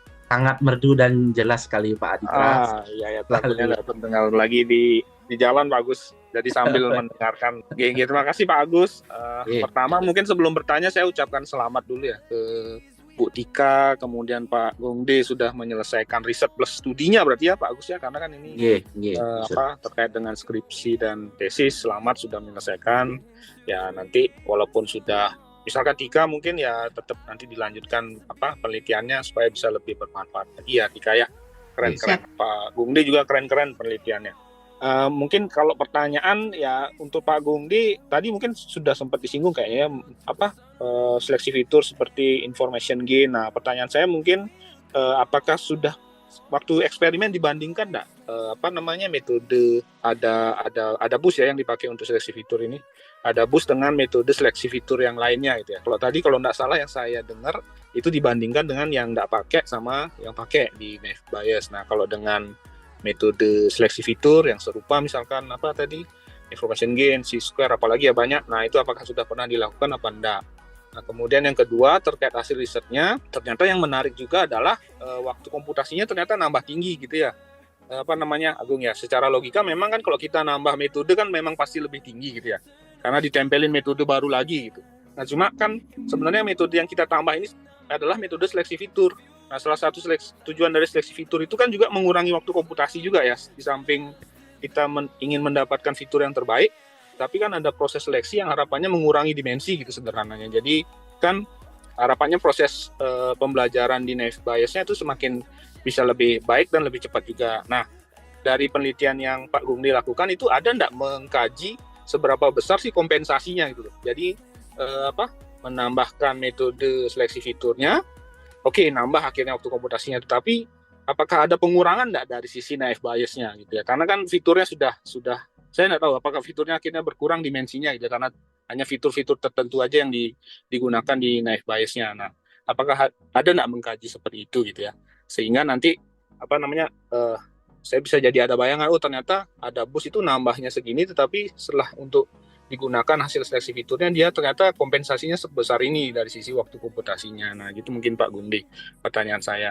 Nah kemudian pertanyaan untuk Bu Tika. Nah pertanyaan untuk Bu Tika mungkin ini ya, tadi kan yang disoroti adalah akhirnya jumlah parameternya ya untuk masalah efisiensi gitu ya, metodenya. Nah kalau pertanyaan saya, ada nggak Bu Tika juga mengkaji terkait waktu inferensinya gitu ya Bu Tika? Karena kan harapannya nanti metode machine learning ini dipakai ya. Jadi kan kalau nyata biasanya kan trainingnya sekali, tetapi yang banyak dipergunakan itu kan setelah jadi model gitu ya, yang siap digunakan. Nah itu kan terkait sama waktu inferensinya sebenarnya. Nah itu apakah sempat dikaji juga nggak gitu ya? Apakah ternyata memang benar kalau parameternya dia banyak gitu ya, dan itu inferensi time-nya itu ternyata drastis banget bertambah gitu ya. Karena kalau parameter itu kan karena kita bermain dengan IPOH ya, jelas parameter itu kan akhirnya sangat menentukan lama waktu trainingnya gitu ya.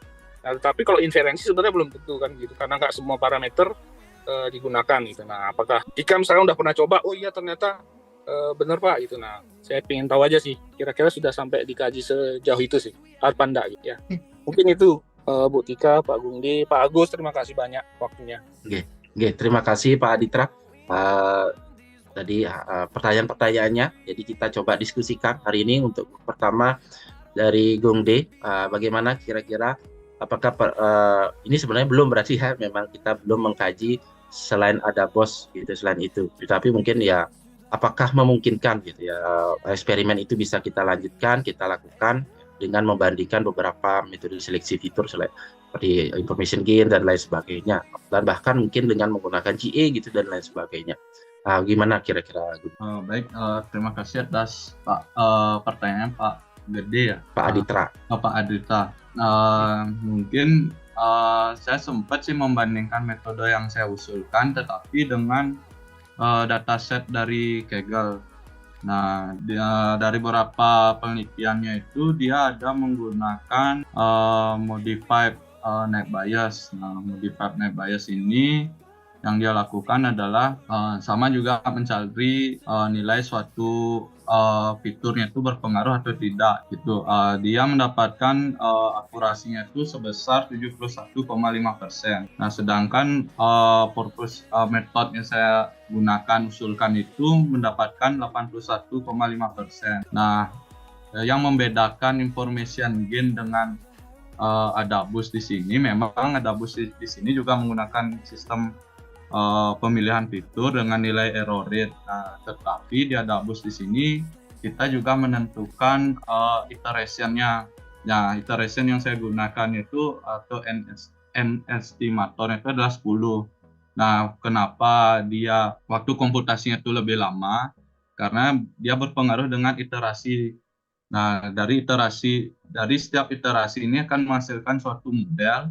Nah, model jadinya terdapat 10 model. Nah, dari 10 modelnya ini dia akan melakukan nilai perhitungan vote atau memungut suara terbanyak yang berdasarkan dari bobot dari setiap klasifikasinya.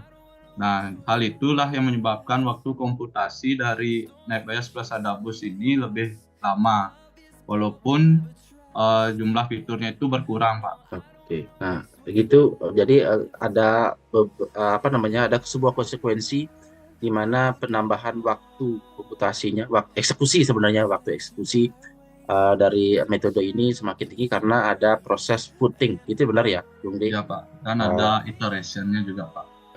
Iterasinya juga. Tetapi ketika sudah fiturnya terseleksi, apakah ini juga penambahan ini juga diinkludkan juga ketika sudah jadi model begitu ya? Artinya fiturnya. Jadinya yang pertama nih, kan kita cari nilai error rate-nya itu berapa. Nah, sudah ditetapkan 0,3, jadinya kita seleksi fitur-fitur yang berada di atas 0,3 itu tidak digunakan gitu. Nah, baru kita masukkan dia ke dalam iterasi, diberikan bobot per iterasinya atau per modelnya. Nah, dalam kita menetapkannya itu, misalkan kita menetapkan jumlah iterasinya itu 10, berarti kita nanti memiliki 10 model dengan bobot yang berbeda-beda.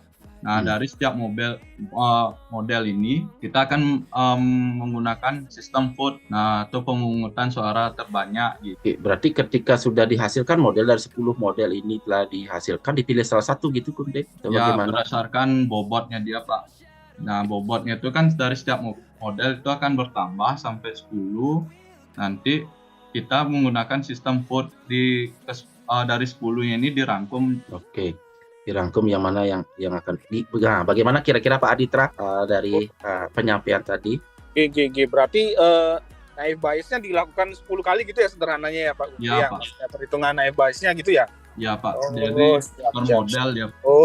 Berarti ya kalau mekanismenya seperti itu memang dari proses seleksi fiturnya tujuannya hanya untuk mencari best feature gitu aja, tetapi tidak berusaha juga mengurangi kompleksitas komputasi metode selanjutnya gitu ya, karena fiturnya kita kompres gitu, atau kita pilih gitu. Karena ya tadi ada penambahan iterasi 10 kali itu akhirnya ya terus melakukan 10 model kemudian memvoting model yang paling bagus gitu ya. Ya kalau memang seperti itu ya akhirnya benar-benar bertambah besar berarti ya waktu komputasinya ya. Dan juga nanti tergantung jumlah data sini. Benar. Kalau dengan jumlah data yang sama dengan Adabus itu berapa kali lipatnya nambah waktu komputasinya Pak? Yang default maksudnya Pak Aditra. Defaultnya itu untuk default di 5-nya itu dengan data yang terbanyak nih hampir sekitar 4 menitan. Nambahnya? Kalau untuk default 10-nya nih 7 menit. Itu penambahannya atau apa? Penambahannya itu. Ya. Ya, kalau kita berpengaruh juga di default-nya nih Pak. Kalau di kemarin yang eksperimen di default 5 dengan 860 data nih menghasilkan waktu 4 menit. Nah, sedangkan di default 10 dengan jumlah data 860 nih menghasilkan nilai 7 menit gitu Pak. Kalau yang defaultnya, naive bias defaultnya, kalau naive bias default nih cuma 1 menit. Lumayan signifikan ya Pak Aditra ya. Lumayan waktu komputasinya Pak dengan data yang baru 800-an. Ya lumayan ya. Ya berarti ya harus dipertimbangkan mau mencari waktu komputasi apa peningkatan akurasinya ya sama seperti yang tadi kasusnya. Oke, siap-siap. Makasih Pak Bung. Terima kasih Pak. Terima kasih Pak Aditra. Berikutnya Kartika, silakan. Baik, terima kasih Pak Adit. Jadi pertanyaannya tadi soal waktu inferensi. Memang pada penelitian ini dataset yang digunakan kan dibagi dalam key-vault sehingga yang dapat dilihat untuk waktu komputasi itu hanya parameter dan epochnya. Dan secara logika semakin besar parameter serta epoch akan semakin lama waktu komputasinya. Tapi untuk waktu inferensinya kita belum pernah memproses menggunakan dataset yang baru. Jadi belum bisa ditentukan bagaimana pengaruh parameter yang tinggi itu terhadap waktu inferensinya, Pak. Jadi penelitiannya masih pada menggunakan dataset yang dibagi dalam vault saja. Masih di tahap pengembangan model berarti ini ya. Karena meskipun belum kita uji untuk mempredik gitu ya, dari model yang terbentuk kita coba gunakan untuk prediksi pola gitu ya, meskipun belum kita lakukan, tetapi based on reference bahwa parameter ini juga akan linear dengan waktu eksekusi maupun komputasi tentunya, karena sebenarnya ada sedikit perbedaan. Kalau waktu komputasi itu biasanya diuji dengan algoritma Bigo, waktu komputasi, kalau waktu eksekusi itu baru dari sisi berapa menit eksekusi data yang kita gunakan untuk train maupun validasi. Nah, mungkin waktu itu. Tapi tentunya itu inline dengan jumlah parameter dan epoch gitu ya. Karena kan kalau mengunci waktu eksekusi itu depend juga on device hardware laptopnya dan juga tadi juga. Nah, ini pengalaman Pak pribadi ketika laptop di-charge dan tidak di-charge itu berbeda running eksekusi waktu eksekusinya. Karena tentunya laptop yang di-charge itu akan menerima resource daya yang cukup bagus gitu ya, dibandingkan tidak. Nah, itu mungkin ada perbedaan sedikit. Ya selisih berapa detik gitu dengan tanpa dan dengan di-charge. Sehingga untuk dependensikan atau tidak mempertimbangkan ketergantungan di-charge atau tidak, kita fokusnya adalah di parameter dan jumlah parameter dan jumlah epoch. Dan tentunya ini pasti inline untuk eksekusi. Itu mungkin berarti ya Kartika ya. Nah, itu mungkin Pak Aditra. Saya mencoba mengarahkan gitu penjelasannya. Bagaimana kira-kira Pak Aditra? Benar Pak Agus. Jadi kalau bisa kita tahu waktu inferensinya kan nanti kebayang kira-kira alatnya ini akan memberikan respon kan gitu sebenarnya. Karena kan bagus sekali soal ini kedepannya untuk menjadi sebuah device yang benar-benar siap digunakan kan gitu Pak Agus ya. Kadang-kadang yang kita di luar prediksi kita kan kita hanya mengkajinya dari ranah riset. Nah, begitu digunakan, orang itu harus nunggu lama supaya keluar hasilnya. Kadang-kadang kan seperti itu ya. Karena kita enggak mencoba melihat salah satunya tadi waktu inferensinya begitu modelnya jadi kita deploy. Nah, kira-kira begitu digunakan itu berapa lama dia sampai menghasilkan outputnya gitu. Makanya kan karena kita perlu misalkan waktu yang respon time yang cepat dari model kita, nah itu bisa jadi pertimbangan untuk proses trainingnya mungkin atau pengembangan arsitekturnya sehingga waktu inferensinya bisa lebih cepat gitu. Nah, kalau yang sekarang yang saya tahu lagi dicoba untuk proses inferensinya itu pakai CAN dia Pak Agus, Kolmogorov. Jadi dense-nya itu diganti sama Kolmogorov Arnold Network layer-nya. Oh, di dense layer. Iya. Itu salah satu yang jadi ya mengurangi trainable parameternya sebenarnya tujuannya. Wah, itu menarik itu Pak Adi. Terima kasih Pak. Bisa ditempel aja sebenarnya itu kan. Kalau di coding Python kan tinggal ditempel sebenarnya dilihat gitu.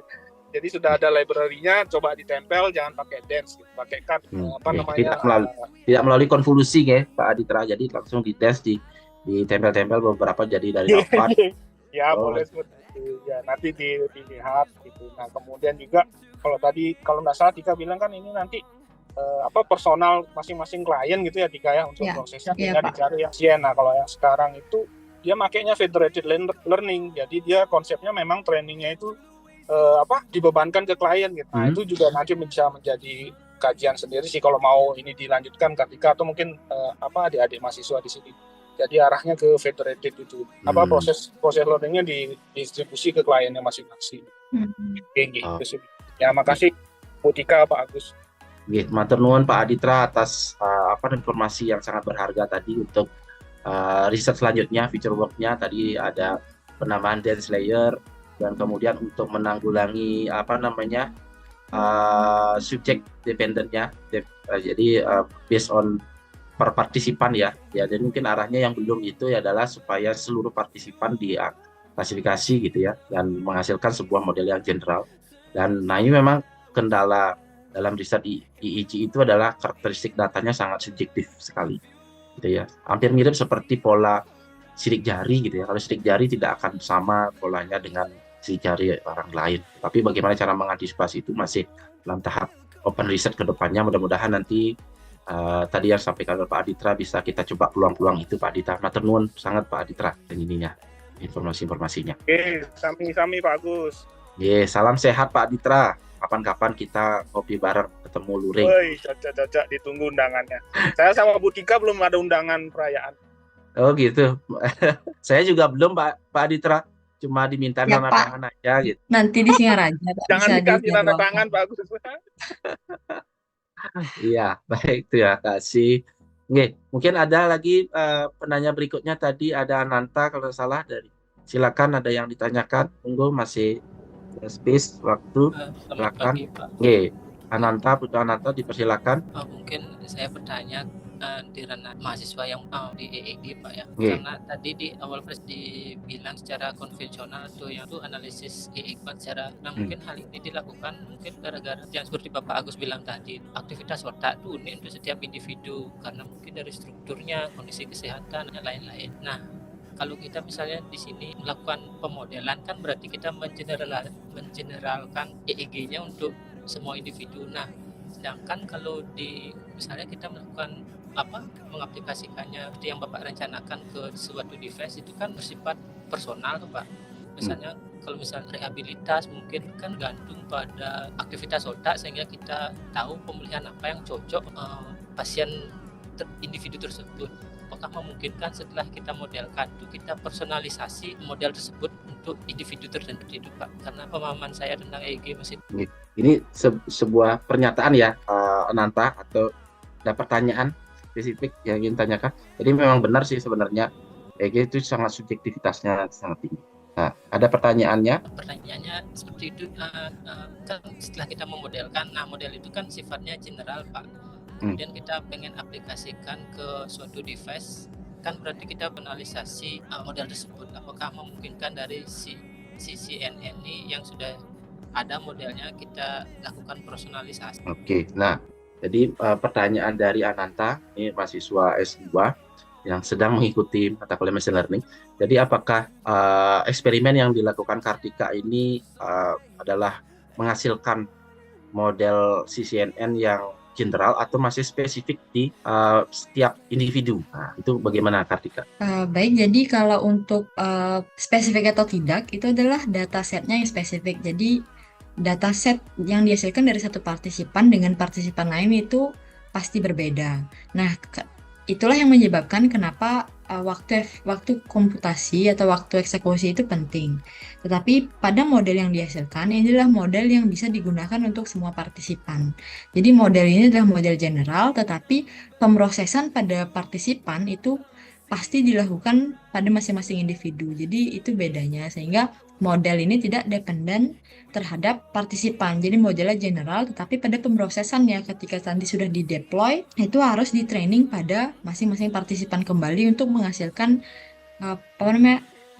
untuk mengenali pola yang dihasilkan dari otak. Seperti itu mungkin Pak. Seperti itu Nanta. Nah, jadi Pak coba membantu mempertegas lagi bahwa model yang dihasilkan Kartika ini adalah model yang diuji per partisipan.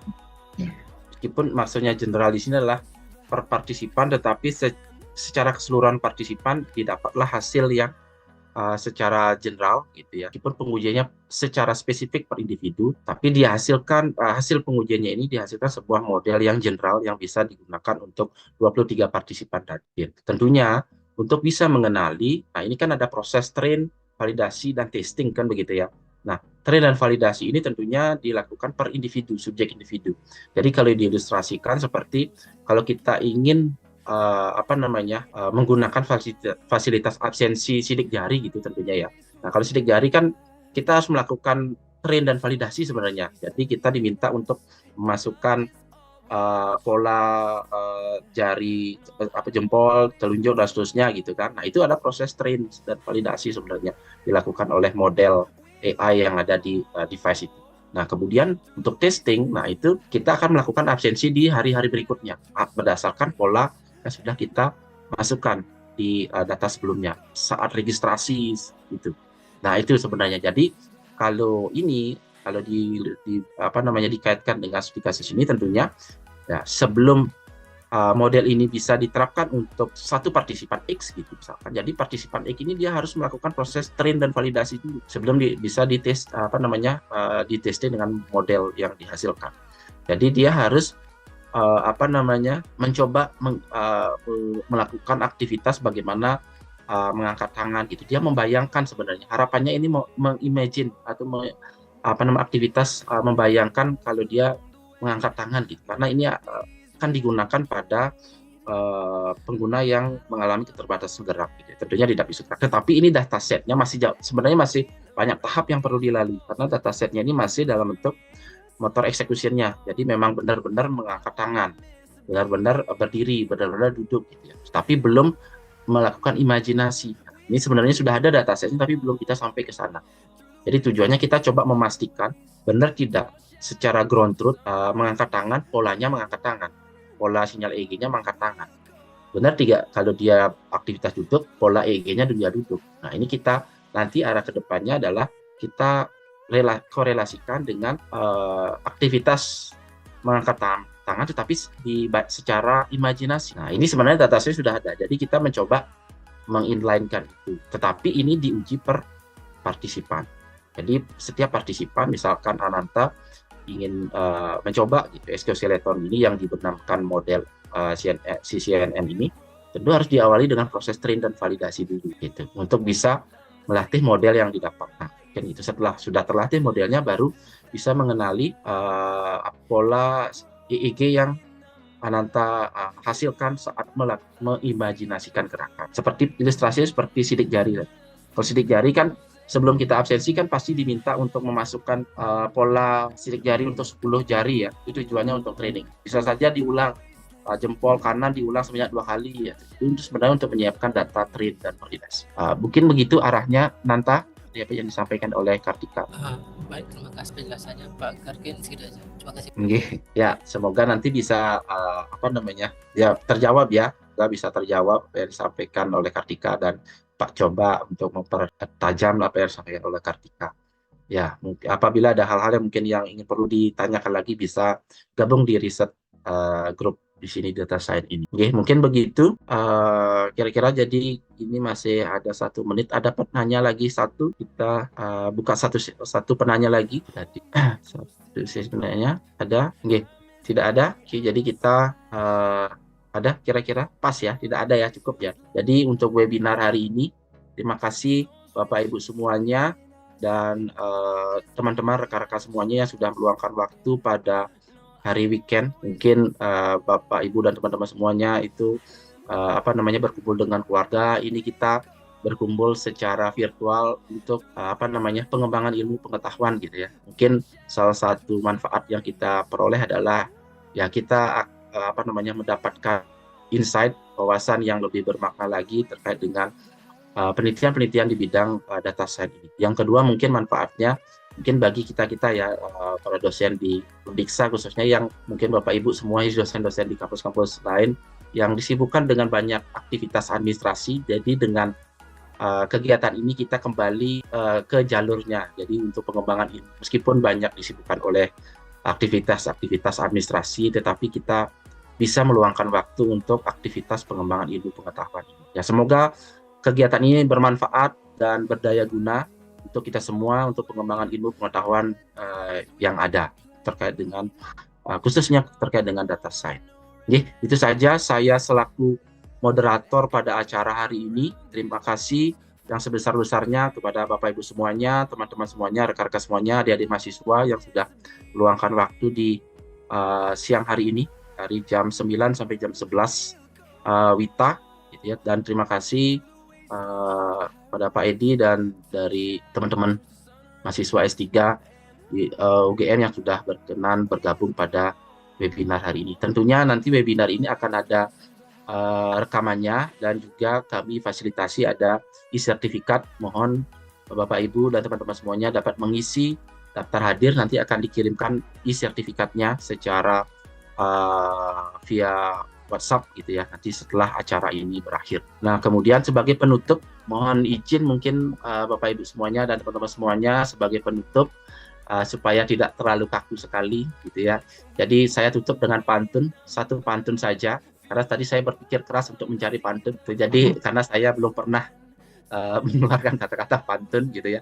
Jadi mudah-mudahan pantunnya diterima ya.